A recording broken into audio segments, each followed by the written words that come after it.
ये आपने तकरीबन आधा चम्मच जो है ना वो आपने इस्तेमाल कर देना है। बहुत थिक सा होगा ये, आपने बस इतना से 10 बर्ड के लिए काफ़ी हो जाएगा। इसके अलावा एक दूसरा सिर्फ हम इसमें इस्तेमाल करेंगे कि उनकी एग प्रोडक्शन कम हो गई है, तो लिहाजा इस वजह से मैं उस पॉइंट के ऊपर बार बार फोकस करता रहता हूँ। इवन कि मैं फीड से भी ज़्यादा उस पॉइंट के ऊपर फोकस करता हूँ, और वो है सिर्फ और सिर्फ। तो अब दोस्तों मैं आपको बताता हूँ सुपर फीड फार्मूला, जो आप घर में बड़ी आसानी के साथ तैयार कर सकते हैं, सस्ता भी है। दूसरी बात दोस्तों ये है कि फीड में अब आपने एनर्जी वाली कोई चीज़ लाजमी शामिल कर देनी होती है। अब जैसे फर्ज करें कि मैंने इस वक्त ये बिस्मिल्लाहिर्रहमानिर्रहीम, अस्सलाम वालेकुम दोस्तों, उम्मीद आप सब खैरियत से होंगे और जहां भी होंगे खुश होंगे। दोस्तों नवंबर आने वाला है और सर्दी दरवाजे पर दस्तक दे रही है। अब अगर आपने मुर्गियों की फीड में वो खास चीज़ शामिल ना की तो ना सिर्फ मुर्गियों के अंडे कम होना शुरू हो जाएंगे, बल्कि वजन भी बहुत तेजी के साथ इनका कम हो सकता है। तो यही वो राज है जो हर कामयाब मुर्गी पालने वाला अपनी मुर्गियों के साथ लाजमी करता होता है, मगर आम लोग सिर्फ तब जानते हैं जब बहुत ज़्यादा देर हो चुकी होती है। तो आज की वीडियो में मैं वही राज खोलने जा रहा हूँ जो आपके मुर्गियों के अंडे की गिनती को बिल्कुल स्ट्रीमलाइन कर देगा। मुर्गियों को खोलने से पहले मैं आप दोस्तों को ये बता दूं कि इनकी फीड वगैरह और पानी अभी तक मैंने नहीं लगाया, क्योंकि मैं आप दोस्तों को कुछ चीज़ें लाइव करके दिखाना चाहता हूं कि फीड और पानी का हमने क्या शेड्यूल रखना है। तो मैं आप दोस्तों के साथ 5 चीज़ें शेयर करूंगा, और फिर हमेशा की तरह आखिर में एक सुपर फीड फार्मूला, यानी कि नवंबर वाले महीने में जो हम सुपर फीड फार्मूला इस्तेमाल करेंगे इन मुर्गियों के अंडे की पैदावार के लिए, वो आप दोस्तों से शेयर करूंगा। लेकिन ये जो 5 चीज़ें मैं आप दोस्तों से शेयर करूंगा, इनमें से 2-3 एहतियातें हैं और 2-3 फीड में चेंजिंग है। तो सबसे पहले इन मुर्गियों को खोल लेते हैं। खोलने के बाद मैं आप दोस्तों को फीड और पानी के और मेडिसिन वगैरह के शेड्यूल बताऊंगा। ये आप दोस्तों ने गौर से समझने हैं। फिलहाल इनके बर्तन खाली है, सिर्फ उस बर्तन में थोड़ी सी फीड है। तो सबसे पहले तो दोस्तों मैं ये बता दूं, ये हालांकि पार्ट तो नहीं है इस पॉइंट का, लेकिन मैं इसे इजाफी तौर पर अगर आप लोग करना चाहें तो बहुत अच्छी बात है कि ये इस वक्त रोटी के टुकड़े जो है ना सुबह के जो बच जाते हैं, तो इस पर मैंने थोड़ी सी हल्दी वगैरह लगाई है, और 1 चम्मच मैंने कैनोला ऑयल यानी कि जो घर का जो खाने वाला तेल होता है, घी होता है, वो मैंने शामिल कर दिया है। अच्छा दोस्तों, आपने इस तरह करना है कि मैंने आपको अपनी पहले भी कई बार वीडियो में बताया है कि फिलहाल ये इसमें डाल देते हैं ताकि मुर्गियां ये खाना शुरू करें और मैं अब आप दोस्तों को बताना शुरू करूं। तो देखें दोस्तों, अब वक्त आ चुका है कि इन मुर्गियों को आपने गीली रोटी नहीं देनी, क्योंकि अच्छी खासी अब मौसम में तब्दीली आ चुकी है। जब भीगी हुई रोटी जो है ना देनी होती है, वो वक्त सिर्फ गर्मियों का होता है। वो भी मैंने आप दोस्तों को डिटेल से बताया था कि किस तरह हम गीली रोटी करके उसमें फिर पालक वगैरह ये सब्जी के कुछ पत्ते ऐड करके वो इनको दे सकते हैं। लेकिन अब सर्दियों का थोड़ा सा टच आ चुका है, नवंबर तकरीबन 2-4 दिन में स्टार्ट होने वाला है, तो अब ये खुश्क रोटी हमने देनी है, लाजमी इन्हें होती है किसी एक टाइम में। तो उसका बेहतरीन तरीका ये है कि आपने मैश करके उसमें हल्दी डाल देनी है और उसमें थोड़ा सा कैनोला ऑयल डाल देना है, क्योंकि आप सब दोस्त माशाल्लाह समझदार हैं, जानते हैं कि जो हल्दी होती है वो एंटीबायोटिक का भी काम करती है, और मुर्गियों के एग प्रोड्यूस यानी कि ओवरी को स्टिमुलेट करने के हवाले से भी ये बेहतरीन किरदार अदा करती है। तो चलिए ये खाती हैं, तो मैं आप दोस्तों को फिलहाल पानी भी मैंने इनका नहीं बनाया हुआ, क्योंकि पानी में भी हमने क्या चीज़ें शामिल करनी है वो भी आप दोस्तों को बताऊंगा। तो दोस्तों देखें, सबसे पहली बात यह है कि केज का टेम्परेचर कंट्रोल आपने हर सूरत में कर देना है। आपको अंदाजा वैसे नहीं हो रहा होता, क्योंकि जब आप शाम को यानी कि 7 या 8 बजे मुर्गियों को जब बंद करते हैं तो उस वक्त तकरीबन सर्दी वाला एलिमेंट नहीं होता, यानी कि आप लोगों को जिस तरह महसूस नहीं हो रही होती अपनी बॉडी में सर्दी, आप वही कंसिडर कर रहे होते हैं कि मुर्गियों को भी नहीं लग रही होती। लेकिन जैसे ही रात के 1 या 2 बजे का टाइम होता है, तो कभी आप बाहर निकल के देखें, अच्छी खासी ठंड होती है, और इवन के बाजुकात हवा वगैरह भी बहुत तेजी के साथ चलना शुरू हो जाती है। तो मैंने आप दोस्तों को बताया था कि केज का टेम्परेचर आपने 2 ही सूरतों में कंट्रोल करना होता है। पहली बात तो यह है कि आप जैसे ही रात को सोने लगे, 10-11 बजे नॉर्मली तकरीबन सब लोग सोने लग जाते हैं, तो आपने उस वक्त आके ये केज का पर्दा जो है ना, ये जो पर्दा है, ये आपने यहाँ तक तकरीबन 1 या 1.5 फुट छोड़ के ये आपने रख देना है। दूसरा ये है कि अगर आपको यहाँ पर किसी भी हवाले से कोई जगह गीली नजर आए, खा वो गीली जगह पानी रखने की वजह से है या इनकी ड्रॉपिंग्स की वजह से है, वो आपने रिमूव कर देनी है, क्योंकि अगर थोड़ी बहुत जगह गीली रहेगी तो उसके 2 नुकसान होंगे। एक तो ये है कि मुर्गियां पूरी रात उस गीली जगह के ऊपर अंधेरे में बैठ भी सकती हैं, और दूसरी ये है कि उस पूरी रात में हल्की हल्की जो है ना सुबह के वक्त तक अमोनिया गैस भी पैदा होना शुरू हो जाएगी, और वो अमोनिया गैस इतनी ज्यादा खतरनाक है मुर्गियों के लिए कि इनके सांस और आंखों के मसले बन सकते हैं।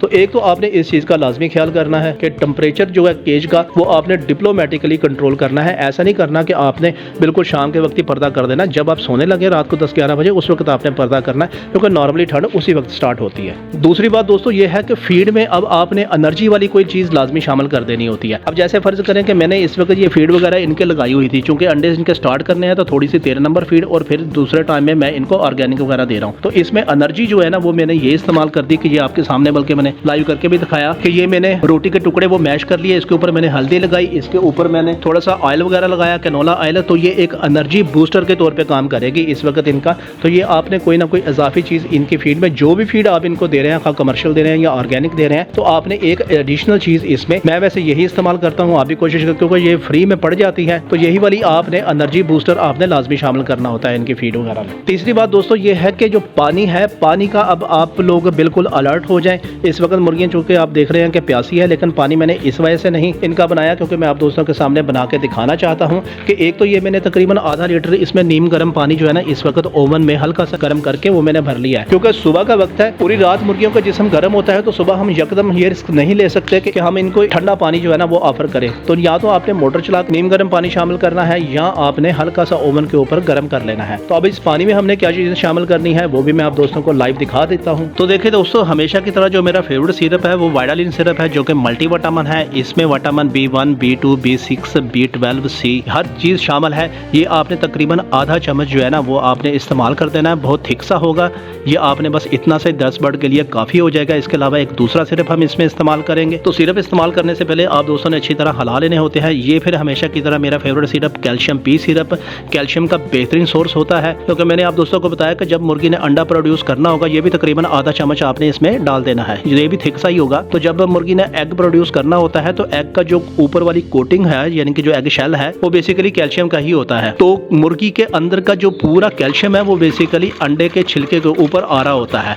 तो अब ऐसी सूरत हाल में मुर्गी को इजाफी कैल्शियम की जरूरत होती है। ये आप देख रहे हैं कि इसमें थोड़ा सा जम गया है, तो ये आपने अच्छी तरह हिला लेना है। तो मैं आप दोस्तों को बता रहा था कि मुर्गी को इजाफी तौर पे कैल्शियम की जरूरत होती है। तो जब इनके पूरे जिस्म और हड्डियों का कैल्शियम एग शेल की शक्ल में बाहर आ रहा होता है तो आपने इस वक्त गलती बिल्कुल नहीं करनी। आपने इजाफी तौर पे मल्टीविटामिन और कैल्शियम लाजमी देना है, ताकि अंडे का जो साइज है या उसका जो अंडे प्रोड्यूस करने का जो सिलसिला है वो प्रॉपर तरीके से स्ट्रीमलाइन हो सके। अब दोस्तों के ज़हन में ये आ रहा होगा कि जो बाहर वाली मुर्गियां होती हैं, जो ऑर्गेनिक बाहर के ऊपर फ्री रेंज में पलती होती हैं, तो उनको तो हम कैल्शियम पी सिरप नहीं देते। आपकी बात बिल्कुल ठीक है, उनको ज़ाहिर है हम देना भी नहीं चाहिए, क्योंकि कुदरत ने उनमें ये सेंस रखी होती है कि वो कैल्शियम बाय डिफॉल्ट ही उन खेतों वगैरह में या उन ऑर्गेनिक फीड में वो चुन लेती होती हैं। तो हमें इजाफी तौर पर कैल्शियम देने की जरूरत नहीं होती। हाँ, अलबत्ता जो बाहर वाली मुर्गियां होती हैं उनका अंडा बिल्कुल खालस होता है, लेकिन वो कंपैरेटिवली घर की निस्बत कम देती हैं अंडे, क्योंकि घर में जो है ना आप खुद अपने तौर पे उनकी खुराक को मैनेज कर रहे होते हैं, जबकि बाहर उन्होंने खुद करनी होती है। और दोस्तों चौथी जो चीज़ है वो भी केस से रिलेटेड है कि वेंटिलेशन, चूंकि मैं आप दोस्तों को अभी पहले भी दूसरे पॉइंट में बता चुका था कि आपने टेम्परेचर कंट्रोल करने के साथ साथ बिल्कुल ही मुर्गियों को सील पैक नहीं कर देना। इनकी आपने वेंटिलेशन का लाजमी ख्याल रखना है। इसमें वेंटिलेशन का जो सबसे बेहतरीन तरीका होता है वो ये होता है, आपने जब भी जगह छोड़नी है ना, आपने ऊपर से जगह छोड़नी है, यानी कि तकरीबन इतनी, जो भी आपका केज है जिस भी नोयत का है, आपने ऊपर से वेंटिलेशन छोड़नी है और साइडों से छोड़नी है। नीचे से आपने किसी सूरत में भी नहीं छोड़नी, क्योंकि जो हवा तेजी के साथ आएगी, मुर्गियां नॉर्मली चूंकि नीचे ही बैठी होती हैं, तो वो जो हवा है वो तीर की तरह इनके जिस्म पर लगेगी। तो वेंटिलेशन आपने इस हवाले से छोड़नी है कि डायरेक्ट जो सर्दी वाली हवा होगी या तेज हवा होगी वो मुर्गियों की बॉडी के ऊपर डायरेक्ट ना लगे। और दोस्तों जो पांचवी चीज है वो हमेशा की तरह, अब वो बार बार रिपीट करना मुझे चूंकि अच्छा तो नहीं लगता, लेकिन फिर यही है कि बाज़ औक़ात दोस्त नए आ जाते हैं या भूल जाते हैं या फिर ये कंप्लेन कर रहे होते हैं कि उनकी एग प्रोडक्शन कम हो गई है। तो लिहाजा इस वजह से मैं उस पॉइंट के ऊपर बार बार फोकस करता रहता हूँ, इवन कि मैं फीड से भी ज्यादा उस पॉइंट के ऊपर फोकस करता हूँ, और वो है सिर्फ और सिर्फ रोशनी। ये जो रोशनी आपको नजर आ रही है, इसके ऊपर मैं किसी सूरत में भी कॉम्प्रोमाइज नहीं करता। हमेशा की तरह जैसे मैं बताता रहता हूँ कि अब सर्दियां आ रही हैं, दिन तकरीबन 10 घंटे का होता है, जबकि मुर्गी को 14 से 15 घंटे की लाइट चाहिए होती है। तो एग कम होने की जो वजह होती है बेसिकली, इवन के मुर्गियां फीड वगैरह भी, पानी शानी भी अच्छी तरह खा पी रही होती हैं, लेकिन उनके एग कम होते हैं। तो वजह बेसिकली यही होती है कि रोशनी जो है ना वो आप उन्हें 4 से 5 घंटे की एडिशनल रोशनी नहीं दे रहे होते। बेहतरीन वक्त जो होता है वो यही होता है कि जैसे आप सुबह नमाज के लिए उठें, आप इस लाइट को 2 घंटे के लिए जला दें, और जैसे ही मगरब का वक्त हो तो आप मगरब से इशा तक 2 घंटे के लिए मजीद लाइट चला दें। तो ये टोटल लाइट 14 से 15 घंटे की हो जाएगी। एग प्रोड्यूस करने के लिए 14 से 15 घंटे की ही लाइट चाहिए होती है। तो आप लोग फीड के ऊपर तो कॉम्प्रोमाइज कर सकते हैं, लेकिन लाइट के ऊपर किसी भी सूरत में आपने कॉम्प्रोमाइज नहीं करना। तो अब दोस्तों मैं आपको बताता हूँ सुपर फीड फार्मूला, जो आप घर में बड़ी आसानी के साथ तैयार कर सकते हैं। सस्ता भी है, म्यारी भी है। कोशिश करें कि नवंबर में वही फार्मूला आप इस्तेमाल करें। वैसे तो काफी सारे फार्मूले हैं, लेकिन अपनी जरूरत, अपने बजट के हवाले से आप लोग उन फार्मूलों को मैनेज कर सकते हैं। तो बोनस टिप में मैं आपको एक सुपर फीड फार्मूला बताता हूँ। तो दोस्तों आपने इस तरह करना है, ये मैं 10 किलो की आपको तकरीबन जो है ना इस वक्त रेसिपी बता रहा हूँ, आप अपने हिसाब से उसी की क्वांटिटी को देख लीजिएगा। तो मकई आपने 5 किलो ले लेनी है, अच्छी वाली मकई क्रश की हुई। इसके अलावा गंदम की चोकर, हर चीज आपको ऊपर नजर आ रही होगी, ये आपने 2 किलो ले लेनी है। सोयाबीन जो सीड होते हैं ये आपने 1.5 किलो ले लेनी है। बड़ी आसानी के साथ ये सारी चीजें आपको मार्केट से मिल जाएंगी। सूरजमुखी का तेल, ये किसी भी जो ऑयल वाली दुकान होती है, जो जहाँ पर तेल वगैरह बनते होते हैं, वहाँ आप सूरजमुखी का तेल बड़ी आसानी के साथ 150 150 ग्राम सिर्फ, सस्ता सही होगा, 150 ग्राम लेना होगा आपने सिर्फ 10 किलो फीड में, ये आपने ले लेना है। इसके अलावा दोस्तों एक और चीज़ है, वो है गुड़। ये देखें, ये गुड़ इस वक्त शक्कर वाली फॉर्म में है, ये भी आप इनकी फीड में सिर्फ और सिर्फ 200 ग्राम आपने ऐड करना होता है। ये भी इस वक्त मैं आप दोस्तों के सामने ऐड कर देता हूँ, जो भी फीड इनको दे रहे हैं। ये गुड़ आपने 100 ग्राम इनकी फीड में ऑफर कर देना है। इसके अलावा दोस्तों कैल्शियम पाउडर, ये भी बहुत सस्ता सा होगा, पाउडर वाला साशे आपको मिल जाएगा। कैल्शियम पाउडर आप उन्हें कहेंगे, कैल्शियम कार्बोनेट पाउडर के नाम से भी होता है, ये भी आप उनसे ले सकते हैं। ये आपने सिर्फ 200 ग्राम इस फीड में शामिल करना है। और vitamin E plus selenium powder, ये आपने 5 ग्राम, ये भी साशे में आपको मिल जाएगा, ये सिर्फ आपने 5 ग्राम शामिल करना है। और नमक आपने 1 चम्मच, यानी कि 10 किलो फीड में नमक 1 चम्मच। नमक को आपने इग्नोर नहीं करना, नमक बहुत ज्यादा जरूरी है। इवन कि ये जो इनकी फीड होती है कमर्शियल, इसमें भी नमक का इस्तेमाल लाजमी होता है। तो अभी मुर्गियां तकरीबन इंशाल्लाह हफ्ते 10 दिन तक अंडे के ऊपर आ जाएंगी। तो अभी इनको ये 13 नंबर फीड एक बूस्ट करवाने के लिए, यानी कि एक झटका लगवाने के लिए इनको तो दे रहा हूँ, लेकिन जैसे ये इनकी ओवरी वगैरह बिल्कुल डेवलप हो जाएगी, स्ट्रीमलाइन हो जाएंगी, तो उस वक्त इंशाल्लाह मैं फिर अपना फीड का फार्मूला ये वाला बनाऊंगा। तो आप लोग भी कोशिश करेंगे घर की ही फीड बनाएं, जिसमें ये सारी चीजें शामिल हों, ताकि वो आपको तकरीबन 30-35% आपको बाजार से सस्ती पड़ेगी। तो इन सब चीजों को आपने मिक्स कर लेना है और सुबह शाम 90 ग्राम 95 ग्राम के हिसाब से आपने हाफ हाफ करके ऑफर कर देनी है। कोशिश करें कि ये जो फीड आप बना रहे हैं, इस फीड को थोड़ा सा नीम गर्म करके सुबह के वक्त आपने देनी है। हल्का सा नीम गर्म कर लेंगे तो वो सुबह के वक्त आप इसे अप्लाई करेंगे तो ये बेहतरीन हो जाएगा। अलबत्ता जो दूसरे टाइम की फीड है वो आप प्रॉपर तरीके से दे सकते हैं। प्रॉपर तरीके से हमारा ये नहीं कि ठंडी देनी है, बस दे सकते हैं। तो इंशाल्लाह आप ये इन चीज़ों का ख्याल रखेंगे तो आपकी मुर्गियां कभी भी ना तो बीमार होंगी, बल्कि अंडे की पैदावार का भी तसलसल इनका बरकरार रहेगा। उम्मीद है ये इन्फॉर्मेशन आप लोगों के लिए बहुत ज़्यादा करामत होगी। वीडियो पसंद आए तो चैनल को सब्सक्राइब कर दें, वीडियो को लाइक कर दें, क्योंकि मैं आपके लिए ऐसे मस्त आइडियाज़ लेकर आता रहता हूँ। मिलते हैं अगली वीडियो में, तब तक के लिए अल्लाह हाफिज़।